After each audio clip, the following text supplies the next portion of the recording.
Hi. So I was pretty amazed today, going through the news and watching this morning and reading the paper, that there is now a person in the White House. There's the person you have to go through to get to the president, and she is a gatekeeper and she's deaf. And I think it's phenomenal that someone has been appointed to a position that high up in the government and that important in the government as the person who makes an impression, and that we give the impression, which is important because impressions, although the first impression is what you think, that's not what I mean. The more impressions we give out, the more we believe it ourselves. And it's the same with learning, it's the same with anything. So the more we accept the fact that there are people who we in the past have not accepted as complete and whole people, the easier it's going to be for the rest of us to catch up.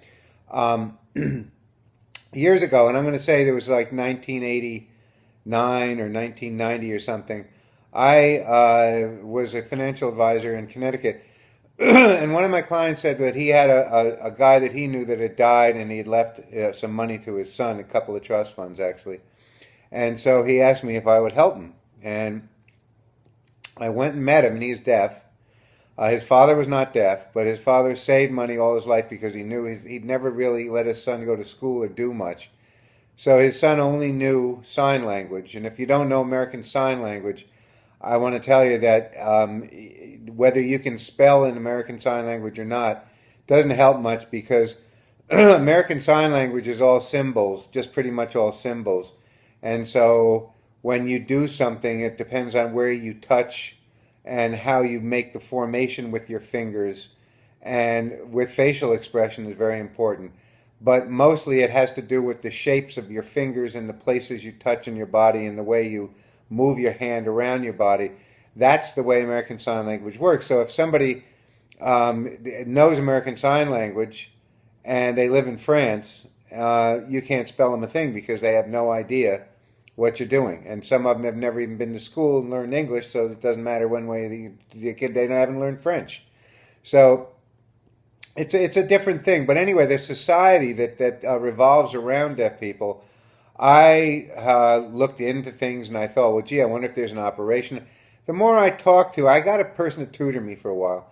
And he tutored me. We met in the Dunkin' Donuts, and we met like 3 times a week. And he would give me some things to do for the next time that we met. And I would study those, and I'd get used to the things that we talked about. And then we'd talk only in sign language in Dunkin' Donuts. And of course, sometimes I had to stop and ask him, how do I do this? How do I do that? Um, but the society, he invited me to parties after that. And the society that around deaf people is, they don't really want to hear. They're very happy being in their quiet world without all of this noisy influence being shoved at them all day long, which I think, if you think about it, is a pretty positive thing. But so I got used to being around deaf people, and they invited me to some parties, and it was I tell you, it's a sight to sit. We were on a lake the first time, and we went to this party, and there must have been 20 or 30 people there. Everybody's wandering around talking to each other and drinking a beer and everything, and there's not a sound except for the crunch on the leaves, if there were any leaves. I mean, it was just everybody be talking. You see their hands moving and their facial expressions. There was no noise. Everybody was having a good time. And even when they left, once in a while you'd hear a noise. Most of the time it was you could see them smiling and laughing, and it got to be so much fun because you could talk to them across a room when it was busy in a hearing situation, and they could understand you immediately. Very cool. It's like being in that Grand Central place where you can talk in one corner and it goes all the way over to the other one. That's another whole nother story. But anyway, it was a really neat thing. So I'm really pleased when I see these advances being made, and these things, that the exposure of these people of us outside the hearing, exposure to them being in upfront places and right at the forefront. Um, and I think it relates a lot to, and I was thinking about this, I think it relates an awful lot to the way a lot of us grew up and the way a lot of us felt we were treated. Because if we wanted to do something and other people said, well, that's not the way it's done, or that's not the way we do things, then we were ostracized. We were out. We were not part of the normal class. I remember in high school, I was never accepted into the group. I mean, I had friends, but as far as my teacher was concerned, I didn't fit in with the rest of the class. And he's right, and she was right. I didn't. I never did, and I got the heck out of there as fast as I could. Took me a while. I had to convince everybody and then get expelled, but finally I did. And then I went to prep school and everything was great. And I was very lucky I was able to do that.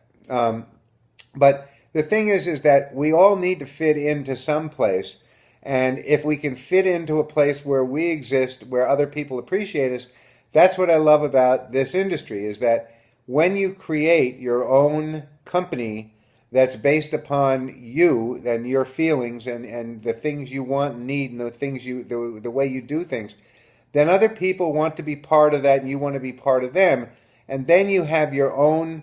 It's like your little world. It's like the deaf world. You have your world of people who understand you and understand the way you feel, and you can share, and you can find more and more and more people. I mean, there are millions and millions and millions of people around the world that will have had similar experiences and can relate to the way you feel. So it's just an amazing thing that it has taken this long. It has taken technology, but the worst thing I think to me is to be left behind and feel as though you don't understand or you're too old or anything, because you're not. You never are.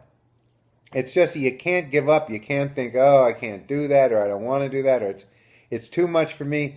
I don't think there's anything better than learning. I think the only thing that makes you old is stopping learning. But if you keep on learning, keep on reading, keep on learning, keep on trying, keep on doing, no matter, even if you're 20, sometimes people give up. I see them sitting around doing nothing, smoking cigarettes and drinking a beer and sitting on a stoop and say, oh, I can't find a job. There's so much going on in the world, and to waste your time feeling sorry for yourself is probably the worst sin there is, and I'm not even a religious person. So anyway, that's what I wrote about today, and that's what I feel very strongly about, and I hope that hope you get something from this. And as I said at the end of my blog, I really would love it if you'd share with me.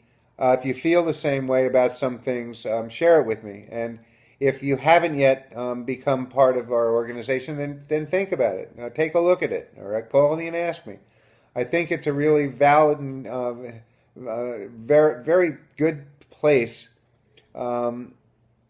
for anybody who really needs a spot in this world and wants to make a difference in their own lives and help others to make a difference in theirs. Okay?